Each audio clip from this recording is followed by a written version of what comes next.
Hello guys, നമ്മൾ ക്ലാസ്സിലേക്ക് എത്തി. ഗിഫ്റ്റ് വീട്ടിൽ നിന്നിരുന്ന ഉദ്ദേശം എടുക്കാൻ കഴിഞ്ഞില്ല, കാരണം മഴ ഉണ്ടായിരുന്നില്ല.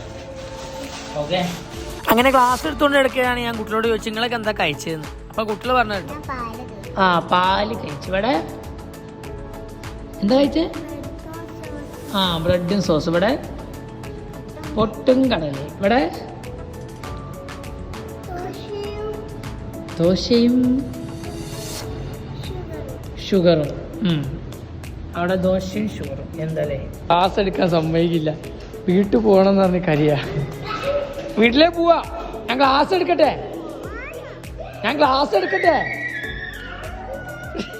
പിടിച്ച് വലിച്ച് ഇങ്ങോട്ട് കൊണ്ടുപോവാ. വീട്ടിൽ പോകണമെന്നിട്ട് നിന്റെ പപ്പ വന്നില്ല. ബാക്കിയുള്ള കുട്ടികളൊക്കെ ഓടി കളിക്കും. ഞാനല്ല, നല്ല കുട്ടികളാണ്. അങ്ങനെ ഞാൻ ക്ലാസ് ഒക്കെ കഴിഞ്ഞ് കുട്ടി കുറച്ചൊരു പാട്ടൊക്കെ വെച്ചെടുത്ത് കുട്ടികൾ കുറേ എൻജോയ്മെന്റ് ചെയ്ത് അങ്ങനെ ഡാൻസ് ഒക്കെ കളിച്ച് ഓരോ വൈബാക്കുന്നുണ്ട്.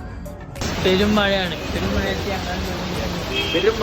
പെരുമഴ ഞങ്ങളിപ്പോൾ ഇറങ്ങിയെന്ന് വെച്ചാൽ ഫുഡ് കഴിക്കാൻ ഇറങ്ങിയാണ്. അപ്പോൾ അവിടെ നിൽക്കുമ്പോഴാണ് ഞാൻ എൻ്റെ ബൈക്കിൻ്റെ അവസ്ഥ ഉള്ളത്. കാരണം ടാങ്കിലൊക്കെ വെള്ളം ഇറങ്ങുമോന്നൊരു പേടി ഉണ്ടായിരുന്നു. ഇങ്ങനെ അർജുനയുടെ വണ്ടിയൊക്കെ എടുത്തു ഞങ്ങൾ നേരെ വിട്ടത് ഓക്കയിലേക്ക്. ഇങ്ങനെ ഫുഡ് കഴിച്ചുകൊണ്ടിരിക്കുമ്പോഴാണ് അജയ് സാറിന്റെ ഈ ആക്രമണം ഞങ്ങൾ കണ്ടത്.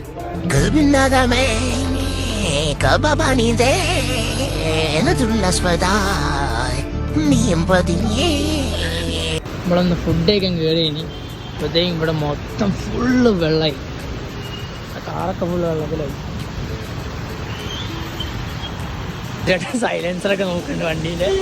വണ്ടി ഇറങ്ങോ നോക്കാം. നമ്മളെ കോഴിക്കോട് പറയഞ്ചേരിയുള്ള ഒരു അവസ്ഥയാണ്. ഒരു മഴ പെയ്ത് തന്നെ അപ്പത്തേക്കും ഇവിടെ മൊത്തത്തിൽ വെള്ളം. ഇതിലെ വേറെ സംഭവം എന്താ വെച്ചാൽ ഞങ്ങൾ ഫുഡ് കഴിക്കാൻ വരുമ്പോൾ വെള്ളം കാര്യമൊന്നും ഇല്ല. ഇനി ഫുഡ് കഴിച്ചിറങ്ങിയ കഴിഞ്ഞപ്പോൾ ഒരു മഴ പെയ്ത് ആ മഴയത്തുണ്ടായ വെള്ളമാണ് ഈ കാണ് മൊത്തം.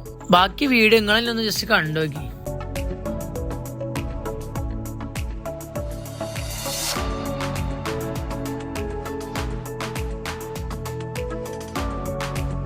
ഈ വെള്ളക്കെട്ടിക്കാരുണ്ടാവുന്ന ബ്ലോക്ക് ചില്ലറ ബ്ലോക്ക് ഒന്നുമല്ല. നമ്മുടെ പഴയഞ്ചേരി ഭാഗത്തെ അവസ്ഥയാണ്. ഫുൾ ബ്ലോക്കാണ്. ഈ സൈഡ് ഒന്നാമത് വെള്ളം ഉള്ളത് കൊണ്ട് എന്താ പറയുക, വണ്ടിക്കാർക്ക് പോകാൻ ഭയങ്കര ബുദ്ധിമുട്ടാണിത്. എല്ലാവരും ഫോണുമ്മ കളിച്ചിരിക്കണം. മനസ്സിലാവും.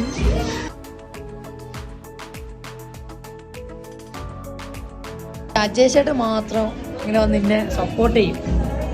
അപ്പൊ ഇന്നത്തെ വീഡിയോ ഇത്രയൊക്കെ തന്നെയുള്ളൂ. അപ്പൊ ഓക്കെ, ബൈ.